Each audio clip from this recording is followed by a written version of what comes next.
High friends, welcome to my channel #গর্জিতা। কেমন আছো তোমরা সবাই? আমি খুব ভালো আছি। আজকে চলে এসেছি আমি আমার হেসেলে, আর আজকে বানাবো তাওয়া চিকেন। আর সেই তাওয়া চিকেন কিভাবে বানাচ্ছি তার ফুল রেসিপি আর ইনগ্রেডিয়েন্টস সবটাই তোমাদের সাথে শেয়ার করব। তো চলো স্টার্ট করে দিই বানানো তাওয়া চিকেন। এটা রুটির সাথেও খেতে পারো, পরোটার সাথেও খেতে পারো। রুটি, পরোটা এই জাতীয় খাবারের সাথে তাওয়া চিকেনটা কিন্তু বেশি ভালো লাগবে। তো দেখো, এখানে আমি ইনগ্রেডিয়েন্টস নিয়ে চলে এসেছি। খুব বেশি পরিমাণ ইনগ্রেডিয়েন্টস কিন্তু লাগে না, দেখে নাও ভালো করে। নিয়ে নিয়েছি লঙ্কা কুচি, বাটার কিউব, আদা আর রসুন আমি কুচি করে নিয়েছি, আছে হলুদ গুঁড়ো, লঙ্কা গুঁড়ো, ধনে গুঁড়ো, আছে গরম মশলা গুঁড়ো, আছে টমেটো কুচি আর ধনে পাতা কুচি, আর রয়েছে চিকেন। বোনলেস চিকেন নিয়েছি। তাওয়া চিকেন করতে কিন্তু বোনলেস চিকেনেই কিন্তু ভালো হয়, তাই বোনলেস চিকেন আমি এখানে ছোট ছোট পিস করে নিয়ে নিয়েছি, প্রায় 200 গ্রামের মতো। আর এখানে রয়েছে ফ্রেশ টক দই। সো আজকে আমি স্টার্ট করে দিচ্ছি বানানো তাওয়া চিকেন। চলো দেখে নিই কিভাবে বানাচ্ছি। তো আমি এখন নিয়ে নিয়েছি ননস্টিক একটা কড়াই। দেখো, ননস্টিক কড়াইয়ে আমি হোয়াইট অয়েল নিয়ে নিয়েছি। তোমরা অলিভ অয়েলও নিতে পারো বা নর্মাল সয়াবিন অয়েলও করতে পারো। আমি আজকে ইউজ করছি সয়াবিন অয়েল।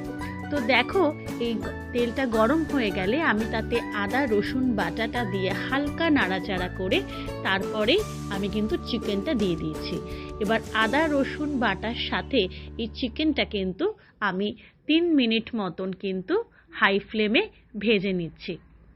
দেখো, হাই ফ্লেমে ভাজছি, গ্যাস কিন্তু আস্তে করিনি এখনো।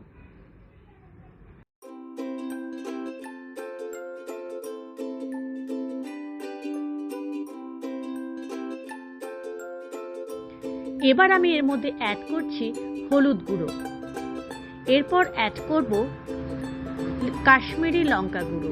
আমি শুকনো লঙ্কা গুঁড়ো ইউজ করি না, আমরা তার জায়গায় কাশ্মীরি লঙ্কা গুঁড়ো ইউজ করি। এবার হলুদ গুঁড়ো আর কাশ্মীরি লঙ্কা গুঁড়ো দেওয়ার পরে কিছুক্ষণ কিন্তু হালকা করে একটু নেড়ে চেড়ে নিচ্ছি। দেখো, হালকা করে যাতে একটু চিকেনগুলোর গায়ে গায়ে মাখা হয় মশলাটা, সেইভাবে কিন্তু একটু নেড়ে চেড়ে নিচ্ছি।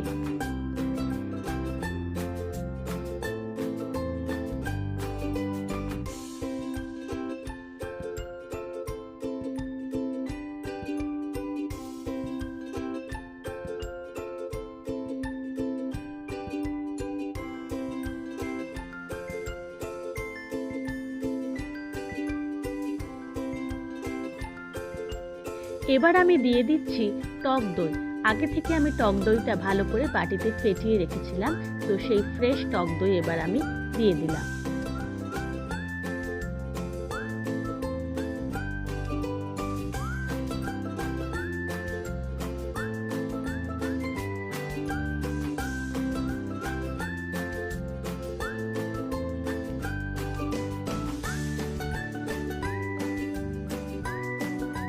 এবারে ছড়িয়ে দিচ্ছি ধনে গুঁড়ো, খুব সামান্য পরিমাণে ধনে গুঁড়ো ছড়িয়ে দিলাম এবং হালকা করে কিন্তু গ্রেভিটাকে নেড়ে দিচ্ছি। এই সময় কিন্তু গ্যাস আমি মিডিয়াম ফ্লেমে রেখেছি, হাই ফ্লেমে কিন্তু রাখিনি।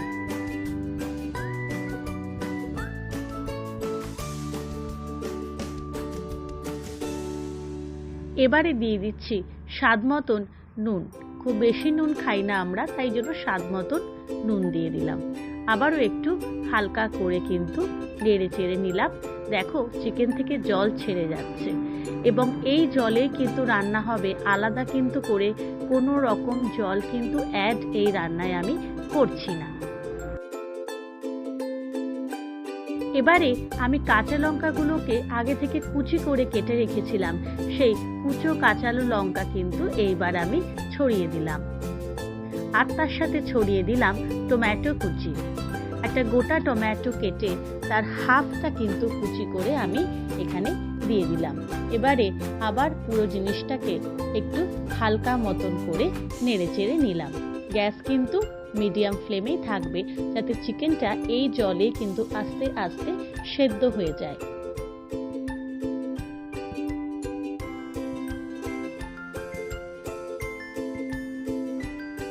এবারে ধনেপাতা কুচি করে রেখে দিয়েছিলাম, সেই কুচনো ধনেপাতা কিন্তু এবার উপর দিয়ে দিয়ে হালকা করে আবার একটু নেড়ে দিলাম। এইবারে আমি উপরে ঢাকনা দিয়ে দেব। ঢাকনা দিয়ে একদম গ্যাস আমি সিম করে দেব, একদম গ্যাস সিম করে দিচ্ছি। এইভাবে কিন্তু এবারে চিকেনটাকে আমি 15 মিনিট মতন ঢাকনা দিয়ে রাখবো।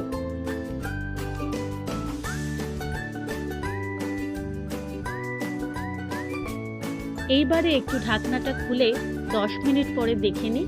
দেখো ঝোলটা ফুটছে বা হালকা যে গ্রেভি যেটাই হোক ফুটছে। আমি আবারও কিন্তু ঢাকনা ঢেকে দিলাম।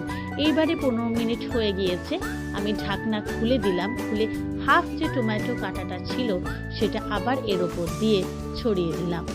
ছড়িয়ে দিয়ে আবার আমি ভালো করে জিনিসটাকে কিন্তু নেড়ে নিলাম। টমেটোর একটা সুন্দর ফ্লেভার থাকে এবং একটা টকটকে ভাব থাকে, সেই তার জন্যই কিন্তু রান্নাটার টেস্টটা আরেকটু বেড়ে যাবে। এবার দেখো জল কিন্তু টেনে গেছে, মাংস কিন্তু গা মাখা হয়ে গেছে, অর্থাৎ একটু কিন্তু শুকনো শুকনো হয়ে গেছে।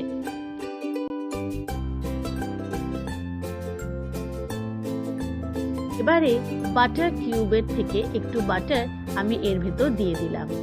দিয়ে আবারও কিন্তু আমি নেড়ে নিলাম, যাতে ভালোভাবে বাটারটা মিক্সড হয়ে যায়। বাটারেরও কিন্তু একটা আলাদা সুন্দর ফ্লেভার আছে, তার জন্য চিকেনটার ফ্লেভারটাও কিন্তু একটু এনহ্যান্স হবে।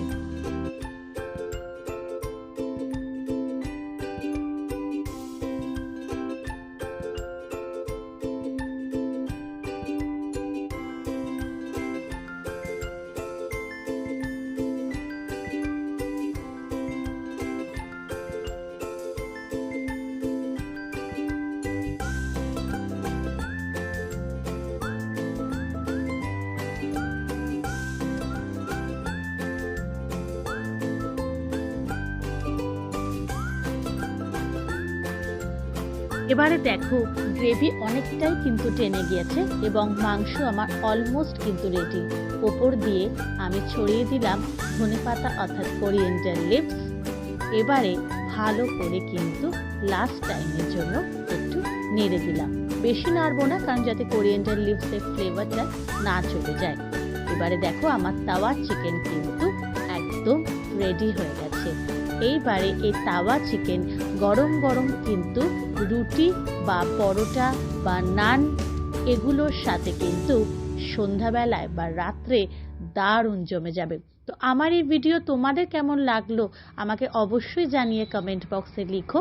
আর ভালো লাগলে আমার চ্যানেলটাকে অবশ্যই সাবস্ক্রাইব করো। আবারও দেখা হবে তোমাদের সাথে অন্য একটা ভিডিও নিয়ে। Bye bye, tata.